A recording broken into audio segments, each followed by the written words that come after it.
बाद फ़ाउज़ु बिल्लाहि मिनश्शैतानिर्रजीम बिस्मिल्लाहिर्रहमानिर्रहीम क़ाल अल्लाहु तबारक व तआला फ़िल क़ुरआनिल मजीद वल फ़ुरक़ानिल हमीद यसअलूनका अनिल ख़म्रि वल मैसिर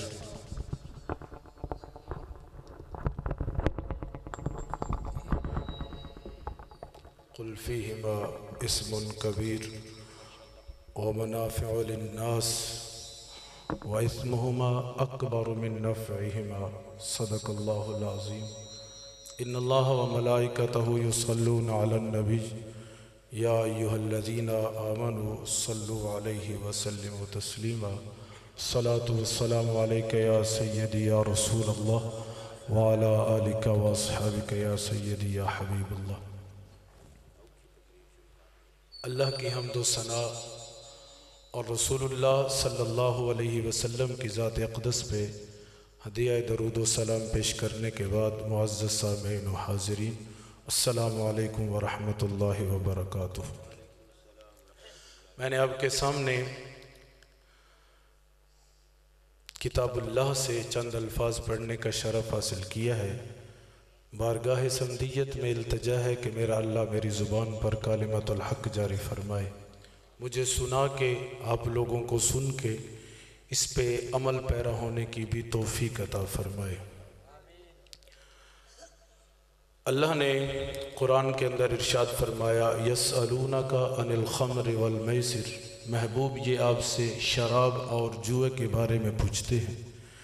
क़ुल फ़ीहिमा इस्मुन कबीर, महबूब इनको फरमा दो ये दोनों बड़े गुनाह हैं, लोगों के लिए इसमें नफ़ा भी है लेकिन अकबर मिन नफ़इहिमा, इनका गुनाह नफ़े से कहीं ज़्यादा है। अब अगर इस आयत के उसलूब को देखा जाए तो परवरदिगार आलम ने पहले भी इसके गुनाह होने का जिक्र किया है जिसमें लफ्ज़ कबीर को जिक्र किया, इसमें मुबालगा का सिगा है। बाद में भी इसके गुनाह होने को जिक्र किया जिसमें लफ्ज़ अकबर को जिक्र किया। इसमें तफजील भी बन सकता है, इसमें मुबालगा भी बन सकता है। तो अल्लाह ने दो मरतबा ऐसे सीगों को इस्तेमाल करके हमें तंबीह की है कि इसका नफ़ा जितना भी ज़्यादा हो फिर भी इसका गुनाह इसके नफ़ा से कहीं ज़्यादा बढ़ जाता है। तो शराब एक ऐसी चीज़ है जिसकी वजह से इंसान ही नहीं रहता। अबू बकर सिद्दीक़ रज़ियल्लाहु ताला अन्हु से पूछा गया, हुजूर आपने कभी शराब को हाथ लगाया है? तो फरमाया मैंने कभी ज़िंदगी में शराब को हाथ नहीं लगाया। पूछा गया हुजूर इसकी वजह क्या बनी? फरमाया मैंने शराब को इसलिए हाथ नहीं लगाया कि जिस चीज़ के पीने के बाद इंसान को ये पता न रहे कि उसकी माँ कौन है, इंसान को ये पता न लगे कि उसकी बहन कौन है, इंसान को ये खबर न रहे कि उसकी बेटी कौन है, इंसान को ये तमीज़ ख़त्म हो जाए कि उसकी बीवी कौन है। सिद्दीक की गैरत ये गवारा नहीं करती कि ऐसी चीज़ को मुंह लगा जाए।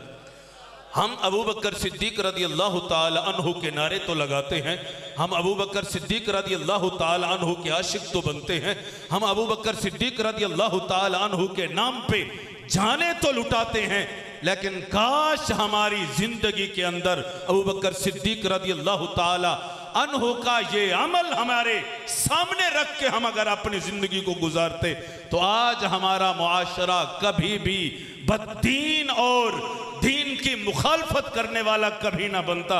मेरे बारगाह रसूलुल्लाह सल्लल्लाहु अलैहि वसल्लम की बारगाह में सहाबा हाजिर हुए, या रसूलुल्लाह सल्लल्लाहु अलैहि वसल्लम फलां आदमी था, शराब पीता था, आज उसने इतनी शराब पी है कि नशाए शराब में उसकी जान निकल गई है, वो मर गया।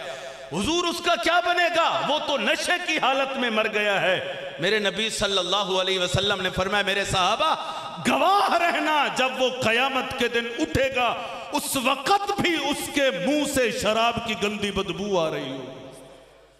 कितनी लंबी जिंदगी है कब्र की, कब्र के अंदर पड़ा रहेगा, उसके जिस्म को मिट्टी खा जाएगी, उसके जिस्म को कीड़े खा जाएंगे, लेकिन जब क़यामत के दिन उसको कब्र से निकाला जाएगा, मेरे नबी सल्लल्लाहु अलैहि वसल्लम ने फरमाया उसके मुंह से फिर भी शराब की बदबू आ रही होगी। फिक़्ह का ये मसला है कि कुएं के पानी के कुएं के अंदर शराब का एक कतरा गिर जाए तो पूरे कुएं का पानी निकालना जरूरी है।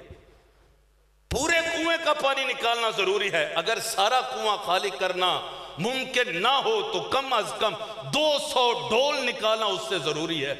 मैंने ध्यान किया कि आखिर किस वजह से शराब इतनी नापाक है कि इंसान पूरे कुएं का पानी निकाले तो बाद में जाके पानी इस्तेमाल करने के लायक रहता है। बाद में इंसान का वजूद पाक करने की वो सिफत पानी में दोबारा वापस लौट सकती है। तो जिस पानी के अंदर शराब का कतरा गिर जाए वो जिस्म के जाहिर को पाक नहीं कर सकता, तो जिसने घूंट लगा लगा के शराब को पिया हो उस बंदे का अंदर कैसे पाक हो सकता है। फिर मैंने एक और रिवायत पढ़ी है जी, जब बंदा मर जाता है शराबी उसको कब्र में लिटा दिया जाता है। हम मुसलमानों का तरीका है ये कि जब कब्र के अंदर किसी को लिटाते हैं तो उसका रुख जो है वो काबा की तरफ कर दिया जाता है। लेकिन जब शराबी को कब्र के अंदर लिटा दिया जाता है और उसका रुख काबे की तरफ कर दिया जाता है, जब उसकी कब्र को बंद कर दिया जाता है, अल्लाह फरिश्तों को हुक्म देता है इसका रुख मेरे घर से मोड़ दिया जाए, इसका रुख बदल दिया जाए। मैं कहता हूं शराब कितनी गंदी चीज है कि मरे हुए बंदे का मुंह रब अपने घर की तरफ पसंद नहीं करता है। तो जो जिंदा बंदा पीता हो और फिर कहे कि मैं बड़ी नमाजें पढ़ता हूं, फिर कहे कि मैं बड़ा हाजी हूं, फिर कहे कि मैं मुसलमान हूं, फिर कहे कि मेरे अमल रब की बारगाह में कबूल हो जाएंगे। ओ भाई, शराबी बंदे का रब मरे हुए बंदे का मुंह अपने घर की तरफ पसंद नहीं करता, जिंदे का मुंह अपने घर की तरफ कैसे पसंद कर सकता है। इसलिए खबरदार हो जाओ, हम एक ऐसी लत में पड़ चुके हैं, एक ऐसे गुनाह में पड़ चुके हैं और इतना ज्यादा कसरत में हम इसके अंदर इस्तेमाल हो चुके हैं, पड़ चुके हैं कि अब तो माअज़ल्लाह हम इसको गुनाह भी नहीं समझते हैं और इसको शौक से हम बड़े इस्तेमाल करते हैं। अब्दुल्ला बिन मुबारक रदियल्लाहु ताला अन्हु आप फरमाते हैं एक आदमी था मेरे पास आया करता था, कभी कुछ पूछ लेता था, कभी कुछ सुन लेता था, चला गया, चंद दिन गुजरे, उसके घर से मेरी तरफ पैगाम आया जनाब उसकी जान निकल रही है, लेकिन वो मर ही नहीं रहा, पता नहीं उसको क्या है। फरमाते हैं मैं चला गया, जाके देखा तो उसके हालात मौत के करीब थे लेकिन वो मर नहीं रहा था। मैं जो बात पूछता था वो जवाब देता था, लेकिन मैं जब उसके पास खड़े होकर कलमा पढ़ता था तो उसके मुंह से कलमा जारी नहीं होता था।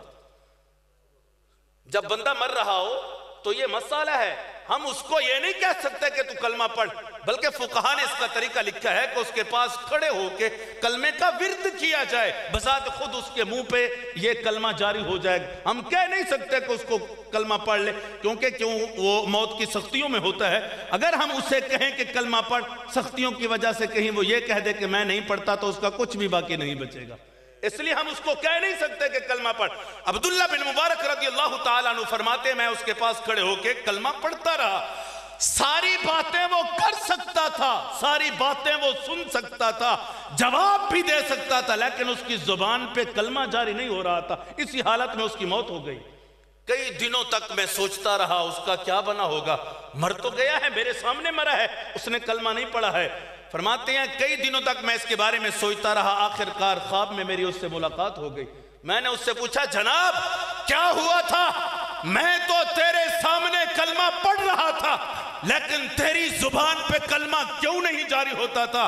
तो उसने जवाब दिया सारा जहान मुझे शराब पीने से रोकता था लेकिन मैं कभी नहीं रुकता था। शराब एक ऐसी नापाकी थी कि जिसकी नापाकी की वजह से रब ने मेरी जुबान पे कलमा जारी ही नहीं होने दिया है।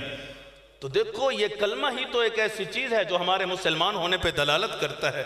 कलमा ही तो एक ऐसी चीज है जो इस बात पे दलालत करता है कि हम अपना ईमान बचा के जा रहे हैं।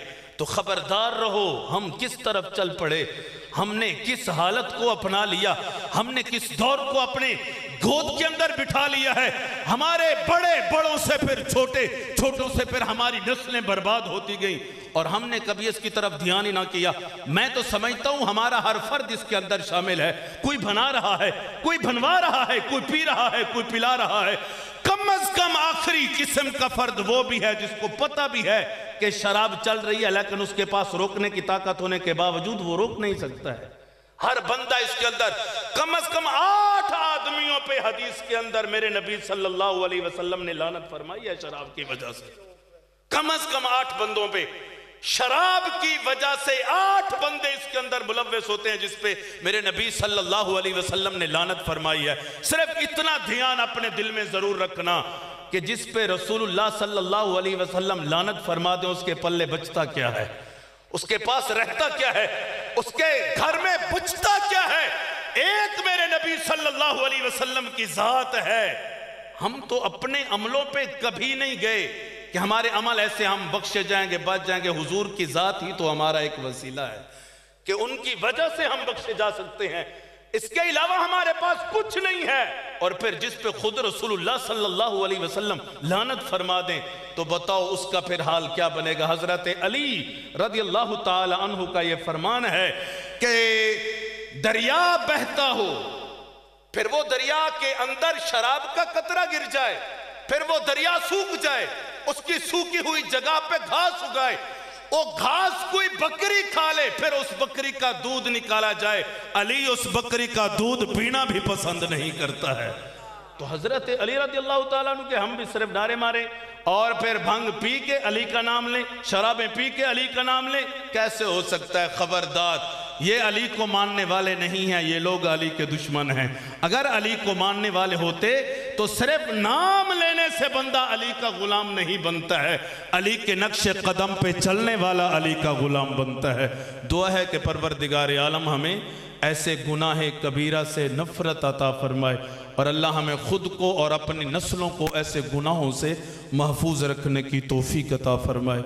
व आखिर दावाना अनिल हम्दुलिल्लाह।